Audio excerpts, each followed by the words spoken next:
All right, good afternoon, everyone, and welcome to the SCE Group webinar, Balancing Convenience and Security with Multi-Factor Authentication. I'm Bridget Kaplan, the Marketing Manager for the SCE Group. Before handing this off, I want to point out the Q&A button at the bottom of your screen. Please submit any questions you have, and we will answer them at the end of the presentation. Today, you will hear from Dustin Maxey, who is the Director of Product Marketing from Ping Identity, and Ben Masson, the CEO of the SCE Group. Now I'd like to hand it off to Dustin.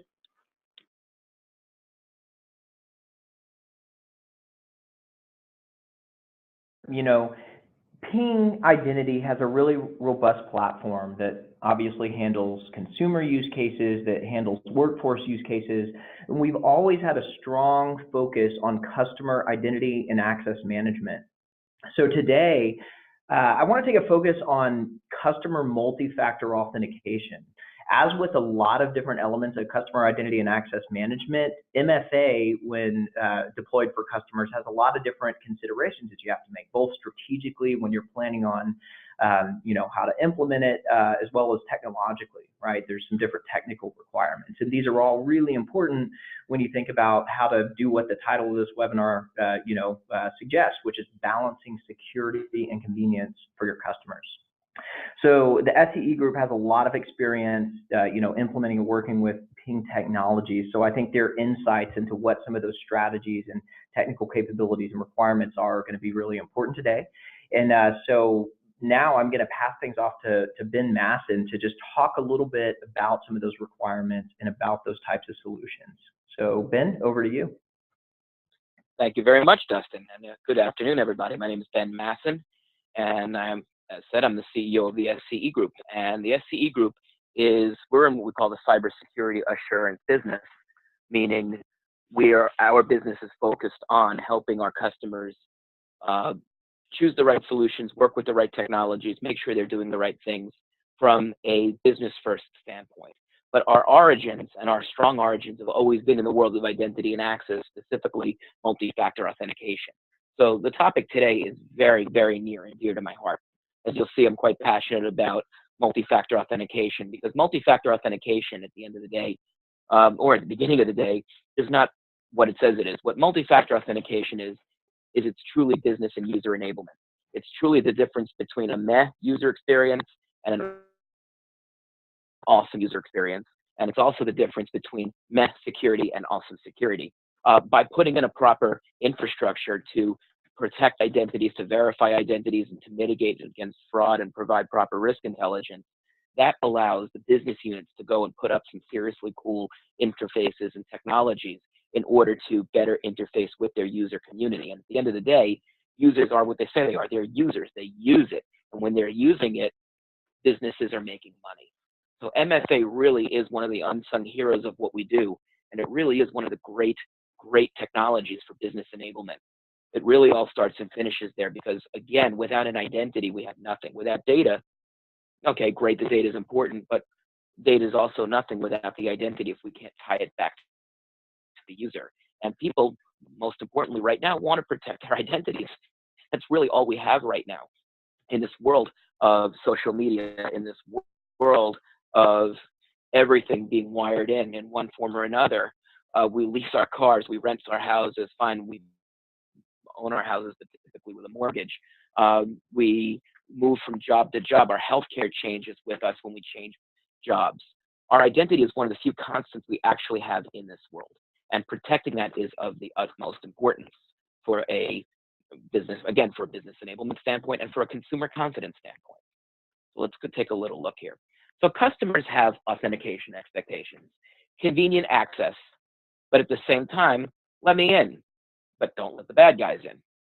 So the way I like to describe proper multi-factor authentication is almost as if, so I'm from New York, actually New Jersey, but I don't like to tell people that. I am originally from the Bronx, sort of, but anyway.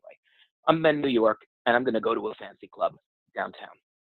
I'm dressed very nicely. I've got a button-down shirt, I've got slacks, and I'm wearing sandals. It's July, not December. And I go and I have my VIP pass. So I knock on the door. The bouncer opens the door and says, "Who are you?" Well, I say, "I'm Ben Masson." He goes, "That's great, prove it." So I show him my ID. I have something I have, which is my driver's license. He says, okay, great. And I show him my VIP card, which is what I'm authorized to do. And then I can go forward and go in and enjoy the bar. If we want to take it to the next level, the bartender can say, hey, wait a minute. You can come in because you got your right ID and you have the VIP pass. We know who you are, but we have policy here. You have to be wearing a jacket and you got to be wearing real shoes.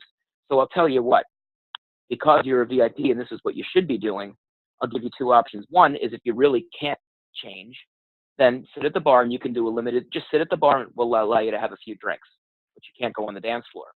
If you want to go on the dance floor, we'll go and remediate you and we'll help you. We'll get you a jacket, we'll get you some shoes, and then you can go and dance. So proper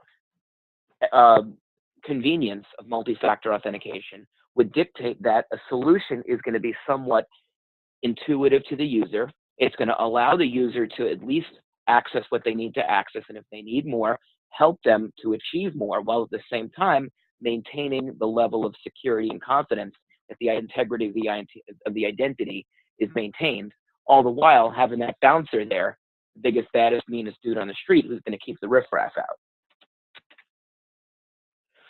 So authentication for consumers is becoming more and more complex and more important to what we do.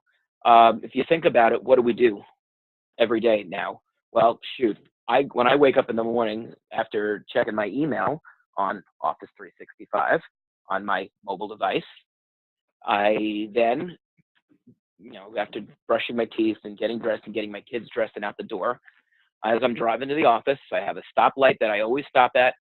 It's always red, and that's my cue to get out my phone, and I go into my Starbucks app, and I order my coffee.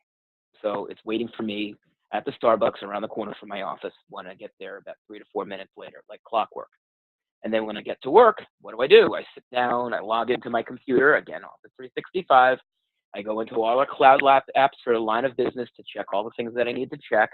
Okay, fine. I go into Facebook and I look at LinkedIn and I do the social media stuff for the business. And yes, personal, we all do. I check my Amazon orders and anything else that I bought, both from my desktop and from my mobile phone. So the first 2 hours and going to the gym before all that, I use my phone through my app for my gym so they can scan the ID. So think about this. By the time I wake up until about 2 hours later when I get to my office, I've had different experiences with digital technology that have all taken place. And so, question that my grandfather would ask is, well, what happens if they steal your ID? Or how do you remember all these usernames and passwords and remember how to do that?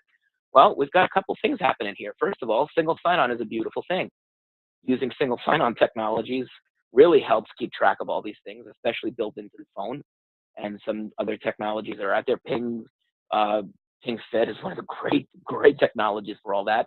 One of the technologies out there that most people don't even realize they use how many times a day.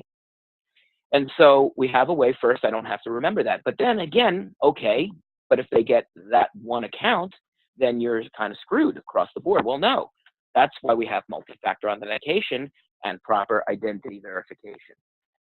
So now I can go into all these things that I use before 9 o'clock in the morning, and my identity is protected across the board with clean, easy, straightforward to use multi-factor that's protecting my single sign-on.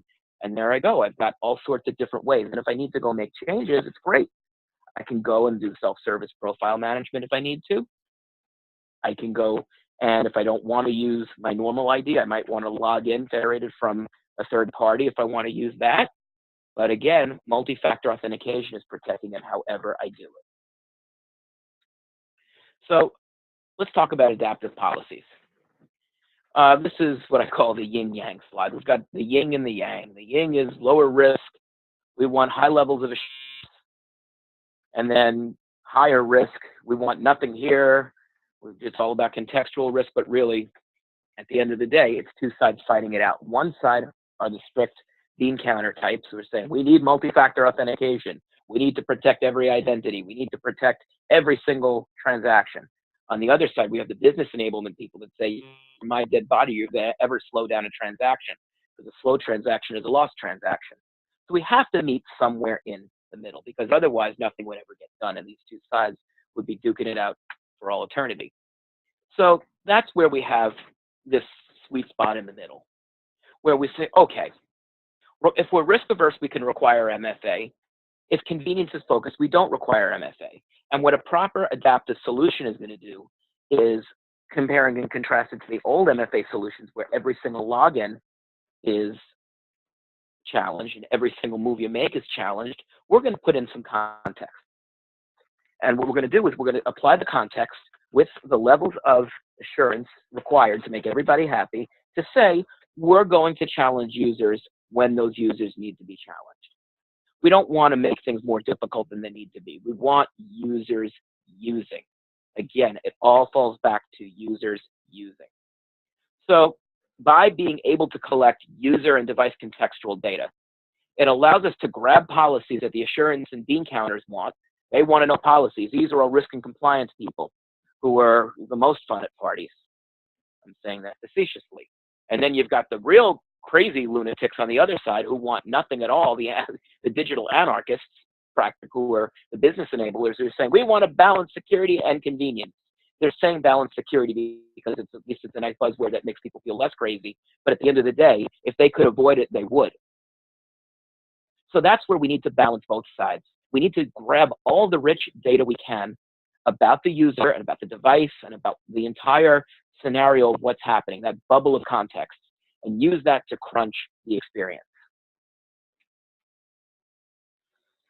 So routing authentication authorization requests. So sometimes we require an additional authentication source, including MFA. You know, it depends on the policy. If you look on the right side of the pane, based on the policies, we have policies that might require an additional authentication source. Let's say we're a law firm that has documents sitting in a share, on a cloud share, and they want to prevent blind subpoenas, or they want to prevent people from getting documents that they shouldn't be having access to for compliance reasons, for competitive reasons, and also because, shoot, you know, law is not always a clean business, and sometimes you have two sides of the case. One is desperate to get the other's information. So you really need to protect and provide an additional authentication support for some real sensitive needs.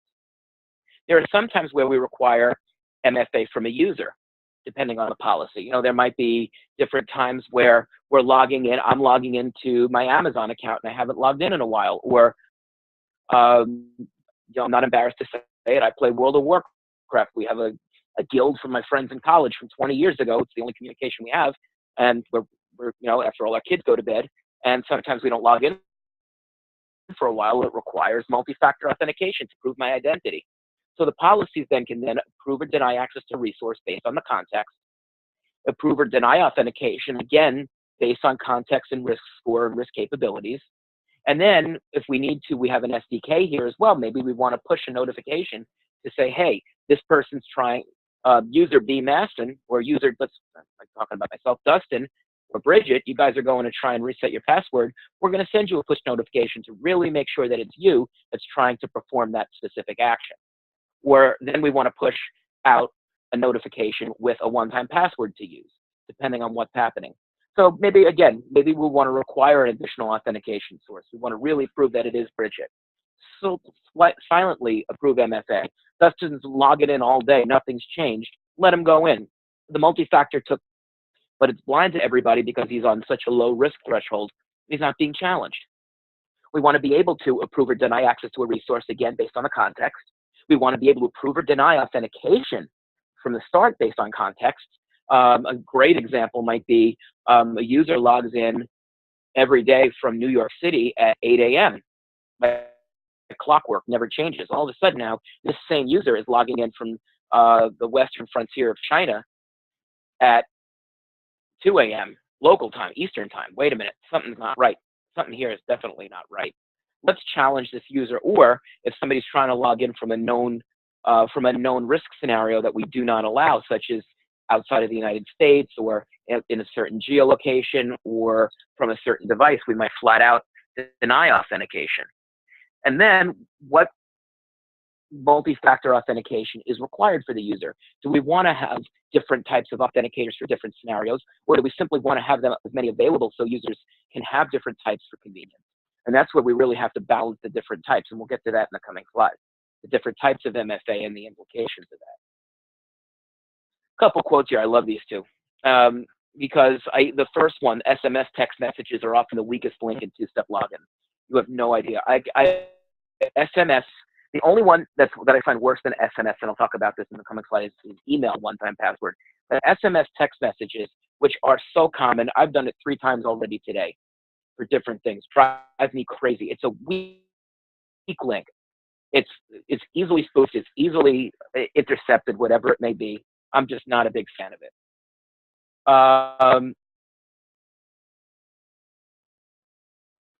So I'm not, it's just one of these things where it's one of that's there, but it's a challenge to the world to find a better way of doing things.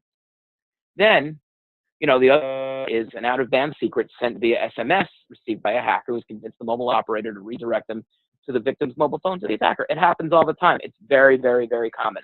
In fact, we wrote some stuff for NIST talking about this when SMS was deprecated. SMS and email were deprecated on the stack of acceptable authenticators. So it's just to keep those in mind, to really want to make sure that insecure MFA is definitely avoided. So a trusted device is really crucial in order to mitigate against that. A trusted device is great. Everybody has today some sort of a phone that can act as a trusted device. Your app itself that you've downloaded has access to device secrets.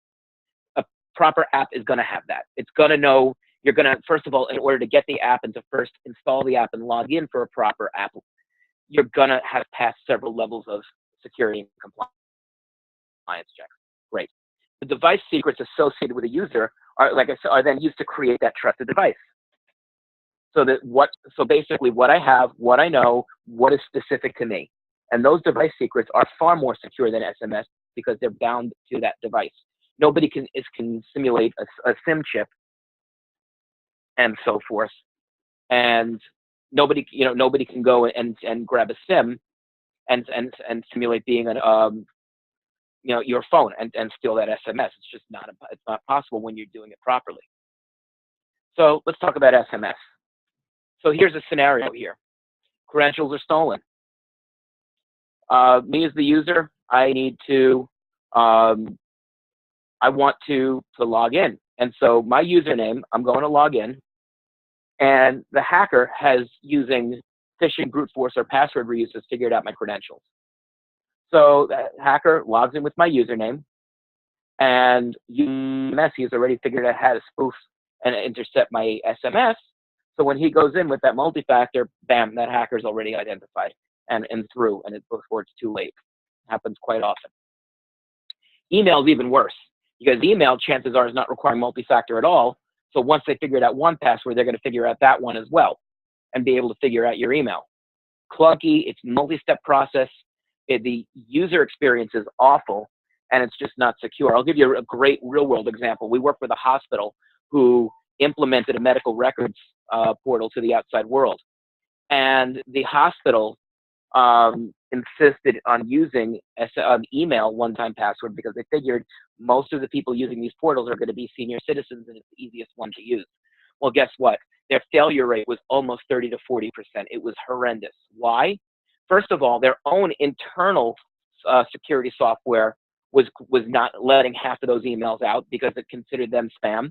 ISPs were blocking them, considering them spam, or they were just finding their way into junk folders because they looked like damn phishing attacks. So email should just be avoided at all costs. It's just not a good way to do it. It's a horrible practice, and at the end of the day, it's just it's awful. Granted, you use email for resetting passwords and things like that, and for self-service credential management. That's a different story because you're using some sort of a proper out-of-band authenticator. So let's talk about device secrets here, or proper out-of-band. We use device secrets to keep it simple. Once the fraudster, once the bad guy goes in to try and impersonate me, he's going to send the credentials and what he thinks are the device secrets. Credentials are verified, but guess what? Those device secrets were not verified. And all of a sudden, I get a pop-up that says, hey, use Touch ID or use your face to verify this attempt that you're doing. I said, wait a minute. I'm not doing that. That's not me. I'm going to hit denied because that's not me. That hacker's access is denied, and I've just been alerted to fraud. Very simple, very straightforward, very easy user experience that everybody should know how to do one form or another. It's far less complex than the others, and it's a great way to do it, having that device be the source of truth. So fraud in financial services, here's an example here. The phone number and username was phished by the bad guy. This is actually very, very, not in the financial space, in manufacturing, but I have a customer right now who just went through something like this and actually was ransomware and nailed due to spear phishing, and then fished and got into financials as well. It was awful. They were a customer after it happened, by the way, not before. Thank you. So username, phone number and username was phished. They didn't need a password. They were able to get that. And then we've detected fraud. We have details, but first we need to verify your identity. Can you use the code that's on your phone? Sure, one-time password's being sent by SMS. So I've just reset my password. Great. The fraudster is now fully in control of my account.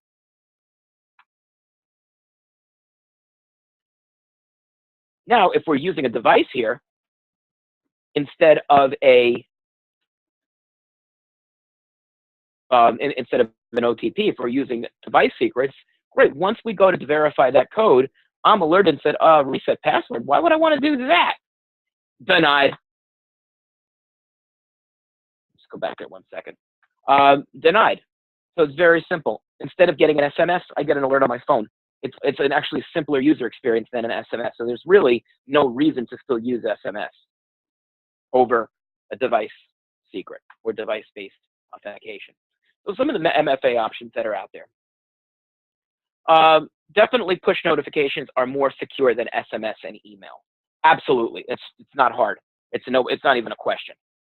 Consumers won't download 30 MFAs, third-party MFA apps to get them. That's for damn sure. Microsoft has their Microsoft Authenticator, which is sometimes used as a third-party app. You know, there are a couple other ones out there. I don't want to speak about other brands here, but there are other third-party MFA apps to get them. There's one that I use sometimes when I have to, but it's a real pain and I try not to. But really, push notifications are more secure. Now, SMS and email do have their place and can be leveraged as a backup option. So let's talk about that. So push notifications from my own app or from the app that is unique to the device or the resource that I'm accessing. It's the most secure way to do it, and it's the most convenient. It's just, hey, look at my phone. I either have to just glance at my phone and I'm in, or put my fingerprint on, depending on the phone. And I still have some legacy options, which are less secure and less convenient, but if one doesn't work, there are ways to mitigate that and use that as the backup. You need multiple MFA options at the end of the day. Most customers are going to live in the green. That's your 80, should be your 80-20. Most are going to live there. Customers have a mobile app. They have they're already downloaded your app, and that uses an embedded push MFA for the most convenient and secure experience. If I'm logging in to Office 365, Microsoft has an authenticator built right in to just glance at it. Or if I'm using United.com, or I'm using Delta.com, or any travel agencies or SPG, built right in, I can just glance at the phone. And then if I need to verify a transaction or I need to check in with Star, I can just use the multi-factor built right in. I don't have to wait for an SMS and wait for an SMS to be sent. It just works. And as long as there's internet access, it just works. Remember, SMS oftentimes will get blocked internationally and can be a challenge there too. But again, we need backup options. User may not have the mobile app. It may not be installed yet for whatever reason. SMS, in very limited use cases, has its purposes. And then there's always emergency last resort, where we don't have a phone, we forgot a password, a computer was stolen, and whatever it may be. That's where we can call into a service desk and get a one-time password over the phone. There should always be some sort of emergency access methodology. But again, even still, where most customers are living in the green, in the 80, the remaining 20% of login scenarios, or even should be even less, should have controls built in to allow these other methodologies to be used until they move into the green. But nobody should live in the blue or the red. It should be a very limited and very simplified use case. Okay, now I'm going to rest my voice for a minute. I'm going to hand to Dustin to talk about this for a moment. Yeah, sure. Thanks, Ben. And so One of the things that, back a few slides ago that Ben talked about was the different multi-factor authentication options that you could have, right? So there's the concept of contextually identifying when a user should be stepped up. And in that top left green zone, you generally want to not provide multi-factor authentication for consumers. And in the bottom right red zone, those are riskier scenarios where you want to provide it. So that determining contextual risk is one step in the process. But then even when you determine contextual risk, you've got to ask yourself, well, how do I want to extend multi-factor authentication to a customer? And it's been pointed out, customers are picky, right? They're unless you're incredibly security conscious, you're probably not going to go download a third-party application. In addition to being less secure, which is probably less on most consumers' radar, SMS and email can cause you to have to open different apps and copy and paste links and use clunky phone UIs to copy and paste UIs. So is it better than nothing? Yes, but is it the most convenient way to do things? No, it's not really that either. So one of the things that is fairly unique about Ping Identity is that we have something called the Ping ID SDK. And whenever Ben was talking about leveraging device secrets, right, that are impervious to SIM swapping and the types of things that SMS typically falls victim to, right?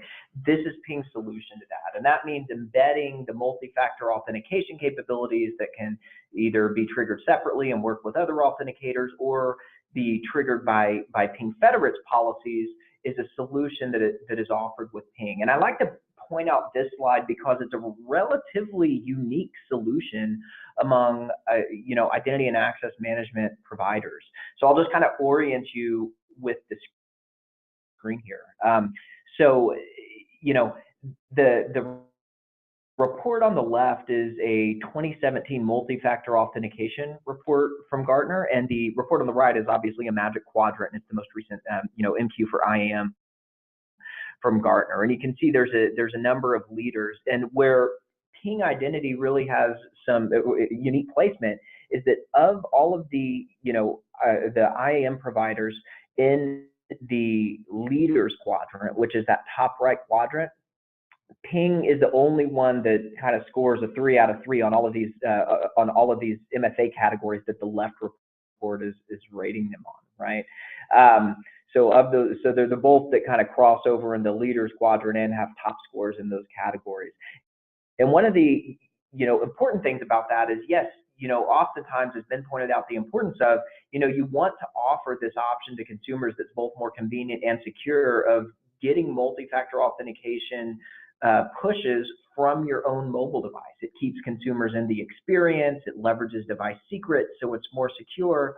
And one other advantage of being kind of in the crossroads of both an IAM platform leader and having this capability is that you don't have to, go out and get a point solution and do a separate implementation with questionable integrations and things like that to make it happen. That's always an option, of course, if you want to, and there are other solutions out there. But if you want to, kind of have this all cohesive in a single IAM platform for your customers, then Ping is uniquely positioned to do that. So that's kind of the crux of this slide, and also an opportunity to point out that unique feature that Ping has, which is that Ping ID SDK that can embed these MFA capabilities into your own mobile application. So I think that's it for me on this slide. All right, thank you. Yeah, no worries. All right, so now remember, proper MFA should also be more than one channel.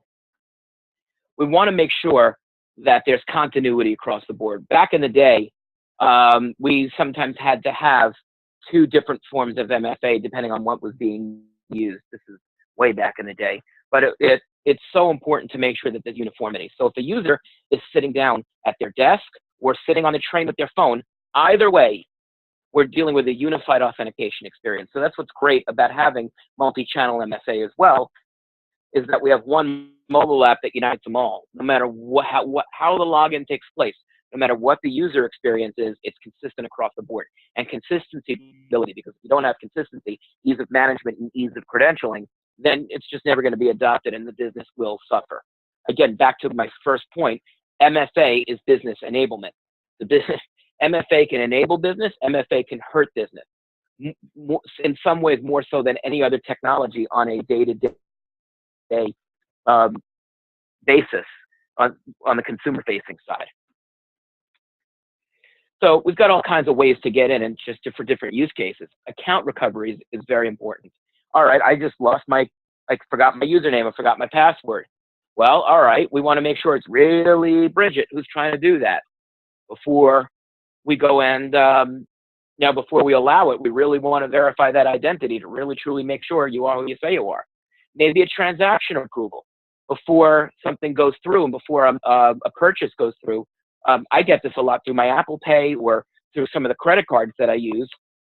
Whenever I go and make a purchase over a certain amount, I get a pop-up notice. Bank of America does that sometimes. And I get a pop-up notice that says, hey, before we allow this transaction, are you good with it?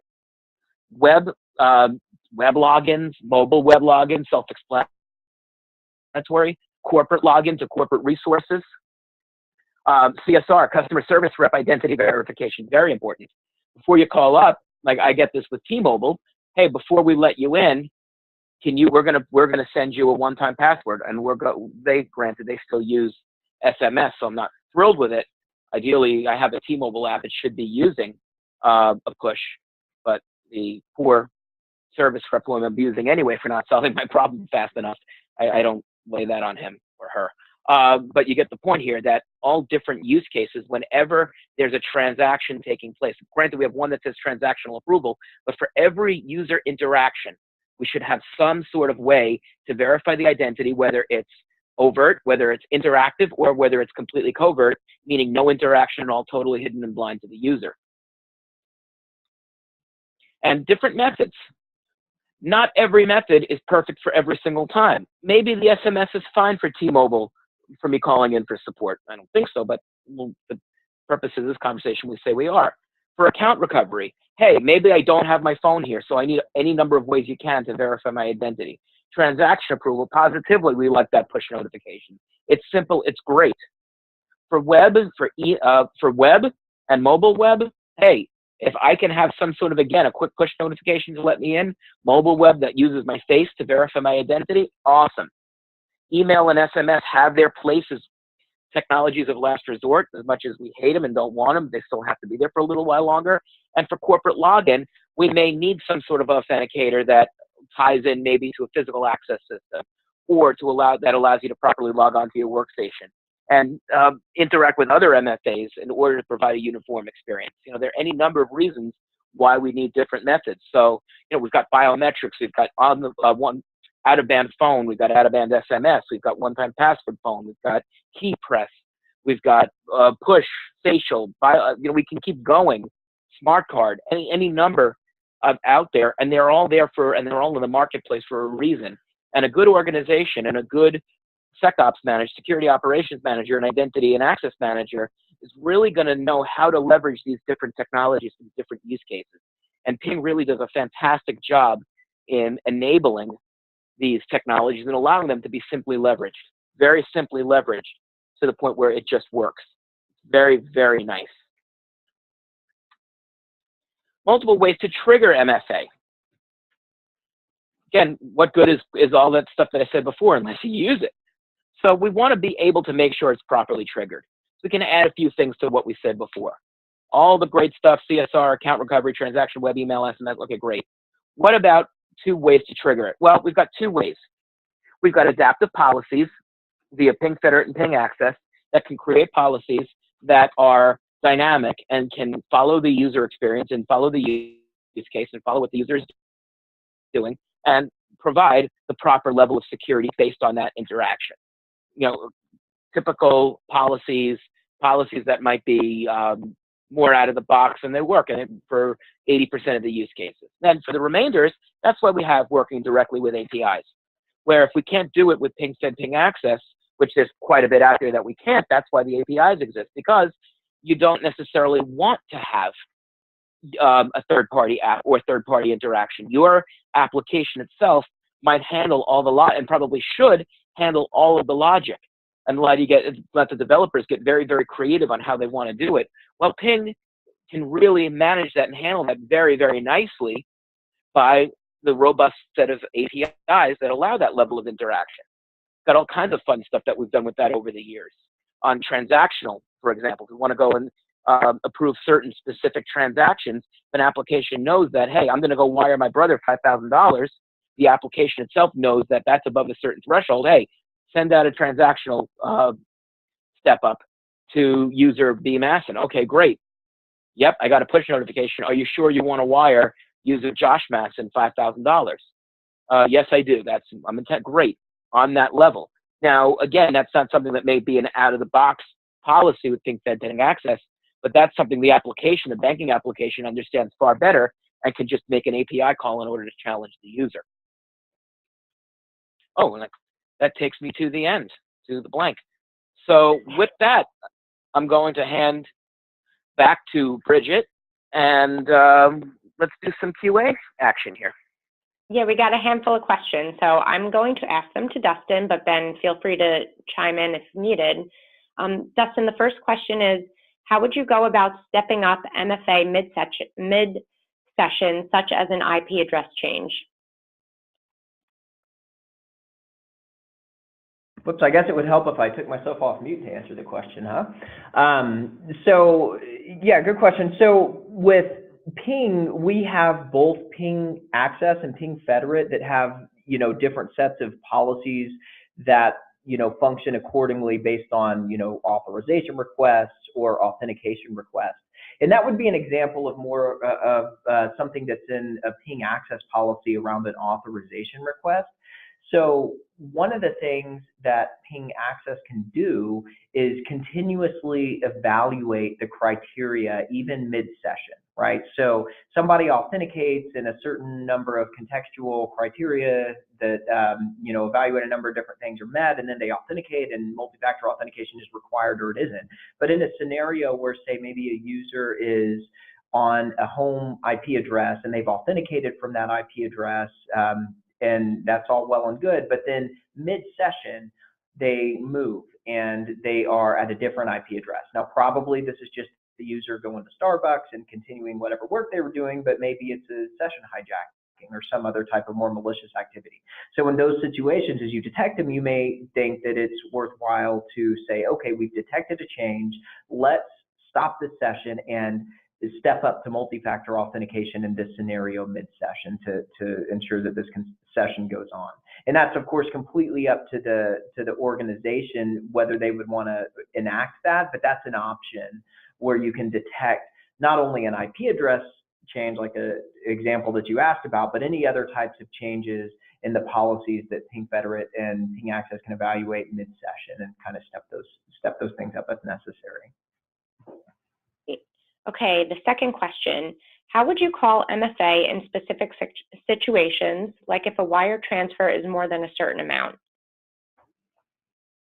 Sure. So I think this is referencing something that Ben talked about, and he touched on this a little bit, but in contrast to the last answer that I gave, which was around using policies to step up multi-factor authentication, specifically with the Ping ID SDK.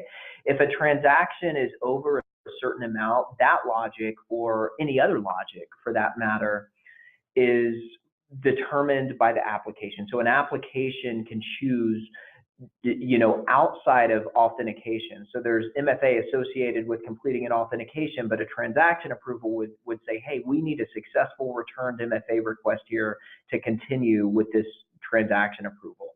And based on a logic in the application, that could be if a transaction is over $5,000 or any other logic that an application team could dream up could require that step to continue. Hopefully that makes sense. Great. Okay, the next question. Is the Ping ID SDK limited to sending push notifications? Limited to sending push notifications.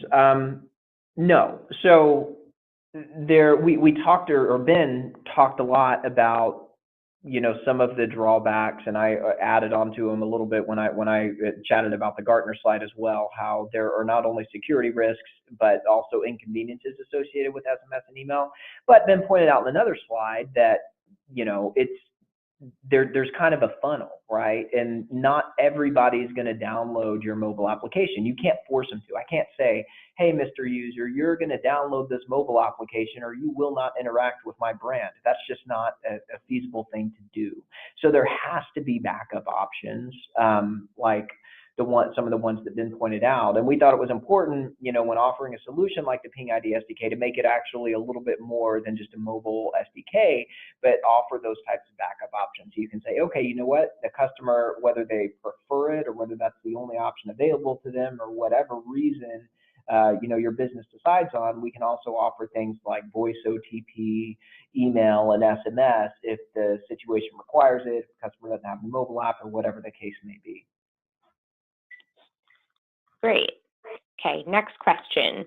Can you elaborate on what the customer experience would be using the Ping ID SDK for account recovery? Yes.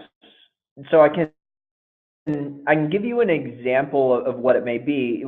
I think one of the interesting things about the Ping ID SDK is that you can kind of craft these customer experiences in any way you want. I know for application teams, and particularly for customer identities, that's important to do because brands typically invest a lot in that customer experience, and it's a big part of what keeps customers coming back. And things like account recovery. If you guys are like me, every time you go to recover account, you have this kind of moment of reckoning before you click reset password and you say, do I really need to interact with this brand anymore? Is this 100% necessary? And if not, I may just go do something else with my life at that moment. One of the cool things, and I think Ben brought up some examples, and account recovery was one of them, which may be why you're asking this, but one of the cool scenarios that we've actually developed demos for around account recovery is that it takes out a whole step in the process when you're talking about using a trusted mobile device that, along with the Ping ID SDK. So for example, I might go in and click account recovery, and then instead of getting an email or a text message where I have to click a link, open up another browser tab, or copy and paste an OTP, and then, or go to a specific password reset link, what would happen is I'd click reset password. I would, there would be, the next screen it would take me to would have some kind of waiting icon to say, we just sent a message to your phone. I'd get a push notification on my phone from the application of the organization that I'm resetting the password with. So let's just say it's,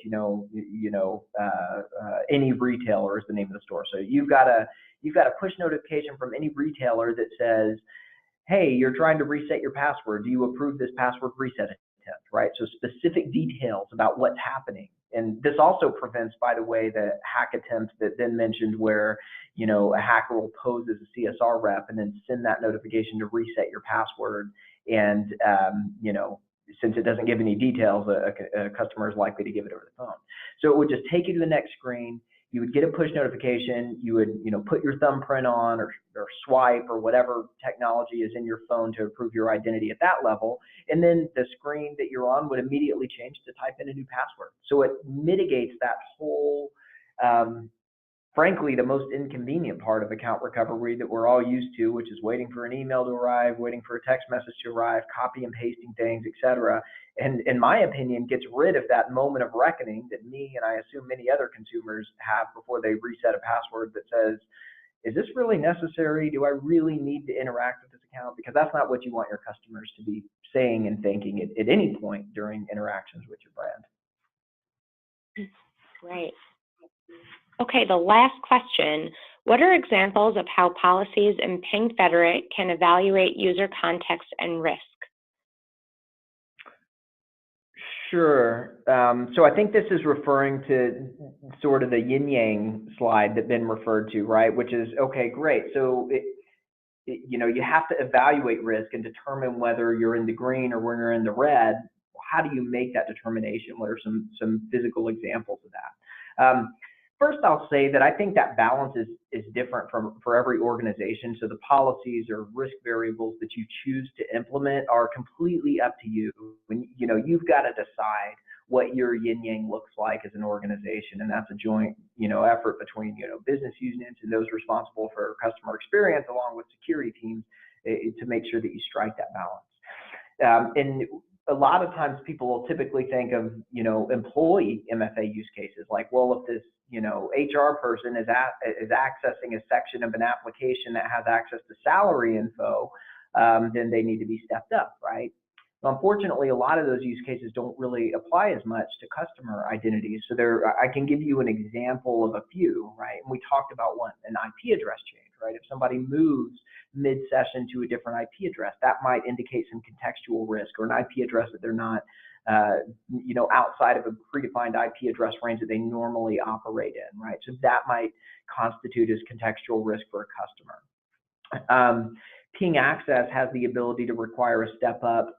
I talked a little bit about the continuous ability to evaluate when to step up as customers continue to interact with applications. So, if they move from one IP address to another, for example. But it can also make that same determination based on high-risk applications for customers or sections of applications. So because Ping Access can evaluate, down to a specific API or URL level, you may want to step up consumers as they start interacting with an app, myapp.com / account information, right? Before they can go and view what credit card they have on file, you might want to require multi-factor authentication in that scenario, right? So that's an example. For more truly, risk score and risk-based authentication type scenarios, Ping has integrations with risk-based authentication providers that can do things like evaluate device risk, right? So those types of variables can be calculated with a number of different things and feed into a risk score that's then evaluated by Ping Federate or Ping Access and can require a push notification in those scenarios. There's the policies in Ping Fed and Ping Access are fairly extensive, right? You can put custom things into URL variables, URL parameters that can then require a step up. There are Groovy scripts that can require step ups in more custom scenarios. So there's really a lot that you can do that can trigger those step ups, and a lot of them really are applicable to customer use cases. And again, the goal with that is just not to require multi-factor authentication when you don't have to. Because even if it's the most secure, convenient method possible, it still adds a tiny bit of friction. And if you don't have to, you want to use those policies and use your risk yin-yang to mitigate that for consumers as often as possible and as often as your security team will permit. All right, great. Well, that wraps up the questions. So thank you, Ben, and thank you, Dustin, and thank you everyone for attending today's webinar, Balancing Convenience and Security with Multi-Factor Authentication. We will be following up independently to hear your feedback and gauge your interest. Thank you again, and have a great day. Thank you, everybody. Bye-bye. Thanks a lot, everyone. I appreciate your time.